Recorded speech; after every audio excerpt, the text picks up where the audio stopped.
داڑھی کا باقاعدہ حکم ہے یا نبی علیہ الصلوۃ والسلام کی مشابہت کی وجہ سے؟ نہیں جی، باقاعدہ حکم قرآن میں ہے، سورہ نساء کی آیت نمبر 119 ہے. شیطان نے کہا تھا وَلَا آمُرَنَّهُمْ فَلَا يُغَيِّرُنَّ خَلْقَ اللَّهِ، میں لوگوں کو ابھاروں گا کہ وہ تیری بنائی ہوئی تخلیق کو بدلیں گے.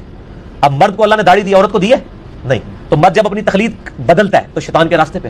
مسئلہ 33 ہے میرا، داڑھی کے اوپر آپ دیکھ لیں، داڑھی فرض ہے، داڑھی کو سنت کہنا چھوڑ دیں. یہ بہت بڑا دھوکہ دیا ہے لوگوں نے. یہ تو اسی طریقے سے میں کہوں کہ فجر کی نماز پڑھنا سنت ہے، اسٹیٹمنٹ تو ٹھیک ہے، لیکن سر فجر کی نماز فرض ہے. فجر کے 2 فرض تو فرضیت ہے، آپ علیہ السلام بھی پڑھتے تھے اس لیے سنت بھی ہے. رمضان کا روزہ رکھنا سنت ہے، اسٹیٹمنٹ تو ٹھیک ہے، لیکن یہ تو نہیں میں کہوں گا رمضان کا روزہ رکھنا فرض ہے. سنت اس لیے کہ نبی علیہ السلام نے کیا. داڑھی مرد کے لیے رکھنا فرض ہے، اور اتنی داڑھی جس کو عرف عام میں داڑھی کہا جا سکے. مٹھی رکھیں گے جب نہیں تو مٹھی سے بھی زیادہ ہے، میں نہیں کاٹتا. مٹھی رکھیں تو سنت موقدہ پہ عمل ہوگا. اگر آپ تھوڑی تھوڑی داڑھی رکھ لیتے ہیں بس ٹھیک ہے، فرض ادا ہو گیا.